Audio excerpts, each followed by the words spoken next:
Ginger Snaps is a year 2000 werewolf film directed by John Fawcett and co-written between Fawcett and Karen Walton, both of whom would later work on the ongoing TV series Orphan Black, a show which receives a lot of appreciation from feminists. Ginger Snaps stands out from other werewolf films not only for focusing on a female werewolf, a rarity in itself, but also focusing on the female teenage experience. Fawcett and Walton both wanted to make a serious look at the experiences of teen girls and subvert the misogyny associated with the horror genre with a horror film that treats its subjects with great respect. The result is probably the most feminist horror film of our generation.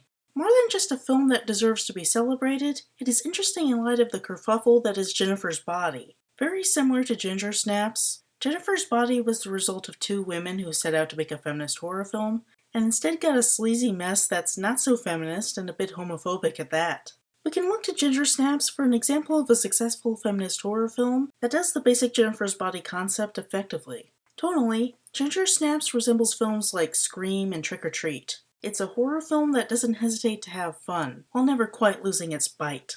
The plot focuses on two teenage sisters, Ginger, played by Katharine Isabelle, and Bridget, played by Emily Perkins, respectively 16 and 15, dealing with the onset of puberty. Sisters are outcasts with extremely morbid, gothic personalities. When they were younger, they made a blood oath to bind themselves together, a relatively common practice among childhood friends. Except in this case, it's nominally a suicide pact. The girls fantasize about committing suicide together. Their favorite hobby is to stage each other's gruesome deaths with theater supplies and shock their parents. They use these shots for a school project and have fun creeping people out. Though presented as antisocial and not the kind of people you'd likely make friends with in real-world circumstances, the movie does well in portraying them as likable protagonists. The movie's timing was fortunate too. In a couple of years, the emo genre would become mainstream and receive massive cultural backlash. If Ginger Snaps were delayed in production for a few years, I imagine these sisters being portrayed in a disrespectful way as emo. As it is, they're amusingly over-the-top goths who receive fundamental respect. I like the way Bridget holds herself. It's very Johnny Depp.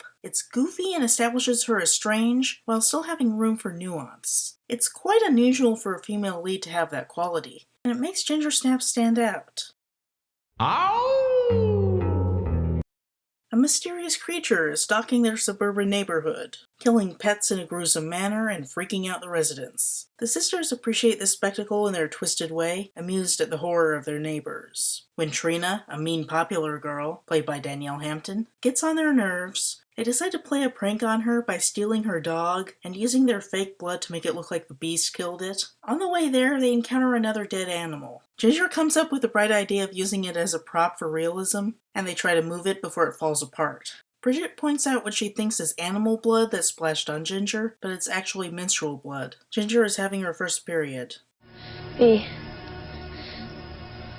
just got the curse. And then a curse-spreading monster attacks her. This amusing play on words states the primary theme of the film. Lycanthropy and female puberty are associated. The attack is a nice bit of horror. It's pretty intense and reminds me of American Werewolf in London.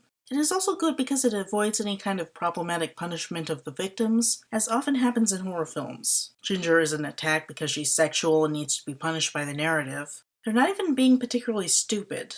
The characters in American Werewolf in London ignore intimidating advice given by a bunch of scared locals to beware the moon and stick to the roads. The sisters are ignoring their mother and going out at night, but it's just a standard childhood disobedience thing that's easily forgivable. The one possible bad part is that it could be inferred that Ginger's menstrual blood attracted it. It's a common misconception that menstrual blood attracts bears, which is something that Bridget brings up later, and this is often used to justify keeping women out of wilderness environments. In truth, menstrual blood is more of a liquefied protein and smells a lot different from blood, so it doesn't attract dangerous predators. On the other hand, they were hanging around its latest kill, and the attack could just be a coincidence. Or, just really obvious symbolism. I just got the curse.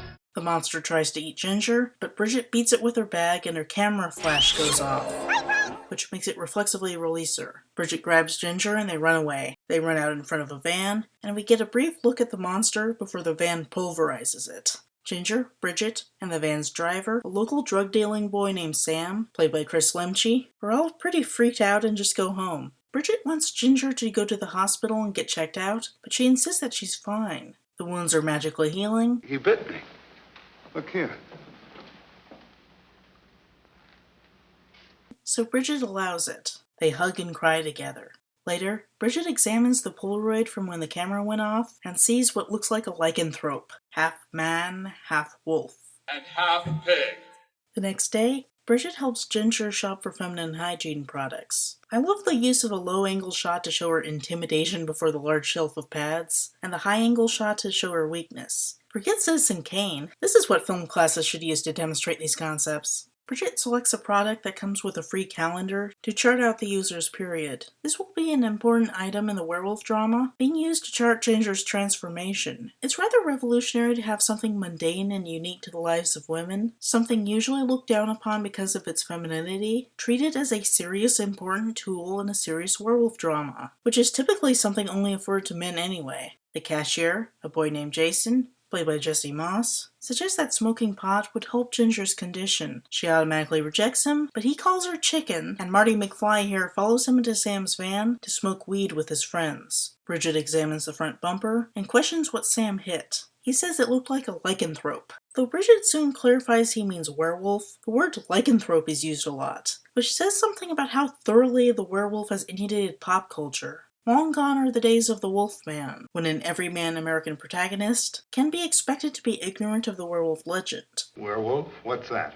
Now, not only does every modern Canadian know what a werewolf is, they can know the more formal name. As Sam ushers the stoners out of the van, Trina comes up with her dog, and the dog absolutely freaks out in Ginger's presence. Ginger kicks the dog to make it stop. Whether this is justified or unduly cruel is left ambiguous. Later, Ginger won't come out of the bathroom. The whole scene is composed as though it were about a girl dealing with her period, but it's a werewolf thing. Bridget barges into the stall and finds Ginger staring at her wound, which is now growing coarse fur. I can't have a hairy chest, B. That's fucked. And here we get into the main justification for why there are so few female werewolves. The transformation is typically seen as too masculine for women. It makes sense for lycanthropy to stand for puberty in males. I'm not becoming a man, I'm becoming man's best friend. Because it's natural for men to get hairy, but hairy women are considered grossly unattractive. Interestingly though, I found women growing fur to be perfectly acceptable for feline transformations. A woman turning into a kitty cat, like Hermione in the second Harry Potter film, or Mirage in the Aladdin cartoon series, or into a panther, like Carmilla, So you're a giant black cat, huh? or Irina in Cat People, which was likely a direct response to the Wolfman, is perfectly acceptable. The difference to me is that cats are seen as innately feminine for their grace, and rather bizarrely, sexy, because femininity is so associated with looking sexy to appeal to a male gaze. Wolf women are so few and far between, both because wolves are more associated with masculinity. They make great gifts. Yeah, got any not so girly? Maybe shaped like a wolf. Just kittens. Yeah, okay. I'll take two.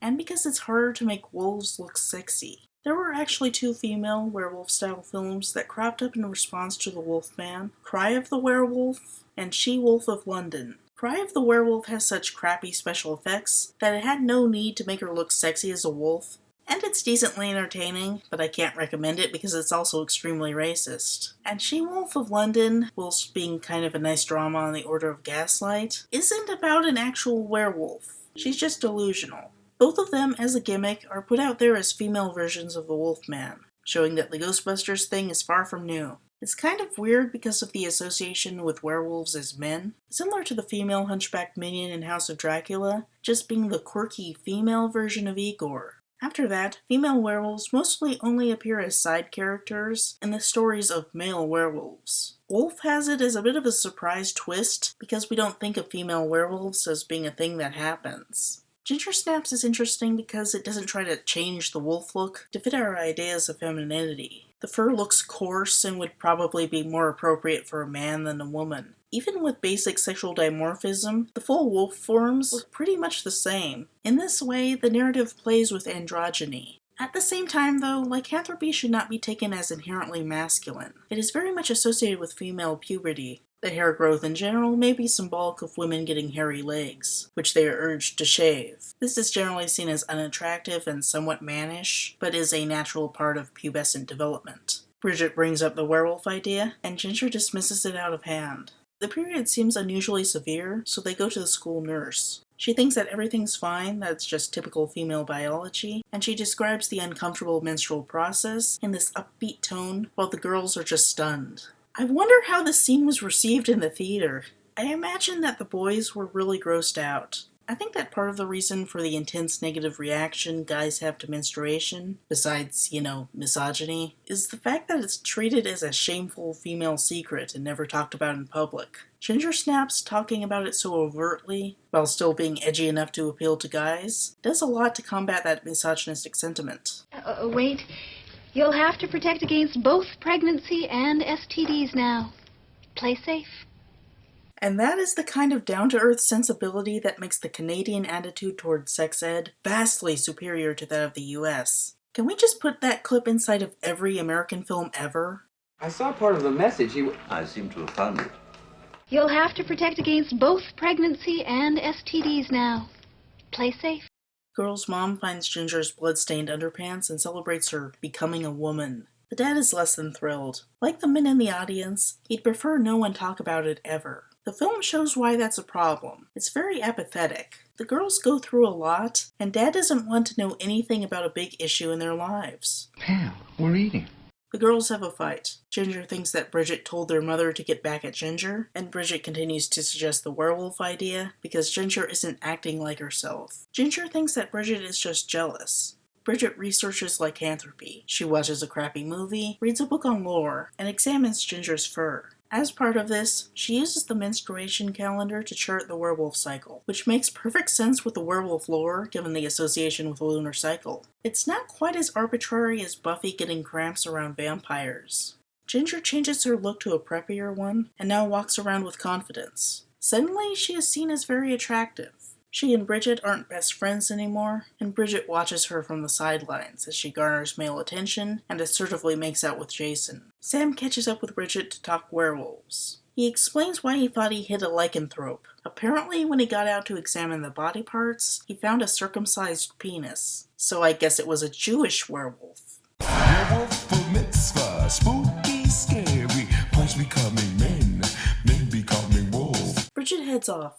In the middle of the night, she sneaks to Ginger's bed, pulls down her underpants, a million slash fics are written, and then she sees a tail. Oddly enough, Orphan Black would also have a man with a tail. I guess Fawcett and Walton are into that. She meets with Sam and says that she thinks that she herself is changing into a werewolf, as a means of indirectly requesting help for Ginger. Sam reasons that there would be a ton of werewolves if it wasn't easy to stop, which is a good point, not really followed up on. Possibly it's easy to stop in general, but not for these people. Bridget describes lycanthropy as like a disease, an infection. So Sam gives her a silver ring from one of his body piercings that he says is good against infections. It also just so happens to fit in with werewolf lore. At school, Bridget looks around for Ginger and finds her making out with Jason. Bridget interrupts, thinking that it's bad that Ginger is pulling away from her and becoming more sexually active. Ginger is annoyed and spites her sister by doing more of that, heading off with Jason to have sex. This fits in with werewolf movies tending to make the werewolves very sexually assertive, and it's also Ginger growing up and changing into a different kind of person. I think Ginger was always a bit more detached, controlling, and assertive, and the lycanthropy just exaggerates the negative aspects of her personality.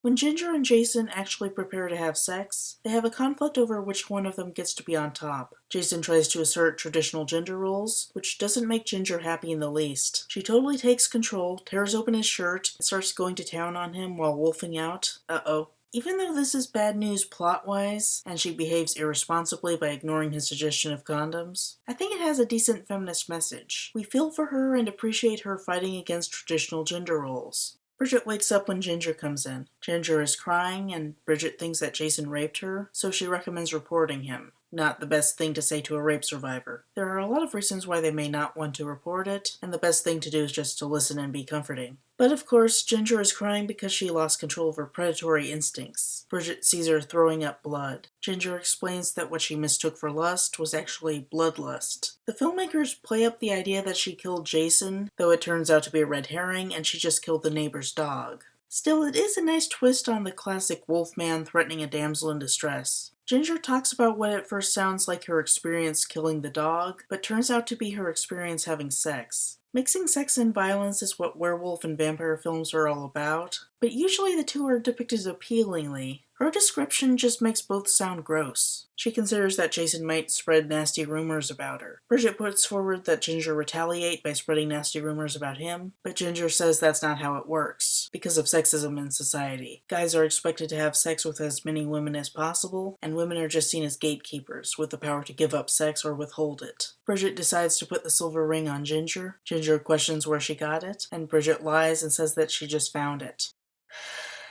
While straddling Ginger's hips, she pierces her belly button and fudges it. Ginger starts to wolf out from the pain, and there is a bit of sexual symbolism. Oops. It's like they're symbolically having sex, with Bridget wielding a phallic needle. Bridget puts the ring on her, and Ginger returns to human. She pants and expresses her appreciation, which basically looks like Bridget gave her an orgasm when Jason was inadequate. So after their estrangement, they are now brought together again. That's fucked! Yeah, let's talk about that incest. While it's entirely possible that sibling attraction without sexual abuse and coercion has happened at least once in the entire history of humanity, it is extremely implausible and irresponsible to depict so carelessly. People just don't normally view people they grow up with as viable sexual partners. If sibling sexual conduct ever shows up, it's a sign of child sexual abuse, where one child reenacts their own abuse onto a weaker sibling. It's not something to romanticize. It may even be sexual objectification, as hot sisters having sex is one of those creepy fetishes popular in male sexual entertainment. As Ginger gets more and more predatory, her attraction to her sister is expressed in dangerous ways. But this part of the movie portrays it as benign lesbian love. Though a bad idea in itself, the lesbian subtext shown here has some feminist value because it's about putting female issues in central focus. Their lesbian subtext makes the men in their lives entirely unnecessary. We can have a positive female relationship, based both in friendship and subtextual attraction, be the main focus of the movie. I just wish that the movie would either have a positive relationship that is entirely platonic, or commit to it being about Ginger's sexual abuse of Bridget. As it is, it's seriously flawed. That's fucked! At school, when Ginger is supposed to play field lacrosse, Bridget helps her tape her tail to her leg. This is most likely a metaphor for girls helping each other out with feminine hygiene products, because the shot is below the waist and has the appearance of securing a pad in place, which is then hidden by her pants. Ginger then goes out and tries to behave normally, despite a dramatic change to how she maintains herself. During practice, Sam calls Bridget over to talk werewolf cures. Bridget tells him to leave her alone during class. Ginger gets angry and jealous because there's supposed to be two sisters standing together against such nonsense as getting boyfriends, which makes her a total hypocrite, but she's only human, mostly. Bridget says that Sam is just a friend, but Ginger says that he's just acting that way to get a chance to sleep with her, which she denies. It's an interesting narrative to focus on in light of all the friend zone crap, where guys feel entitled to romantic relationships simply for going through the motions of becoming friends. This not only shows the girl's perspective of valuing a boy's friendship over his desire for sex, it balances moral judgment of Sam on whether or not he's being honest in his intentions. As far as I can tell, they really are just friends, and it's good that the movie can honor friendship in and of itself. This also emphasizes the lesbian nature of their relationship. Trina uses Bridget talking with Sam to harass both of them for being quote-unquote sluts. And in doing so, the movie criticizes slut-shaming. We are empathetic to the sisters, who just want the kind of human connection everyone does. And slut-shaming is recognized as a bullying tactic. Though it often functions in a misogynistic manner, women do it. So the fact that Trina is the antagonistic character is not anti-feminist. Fucking dead. If you can see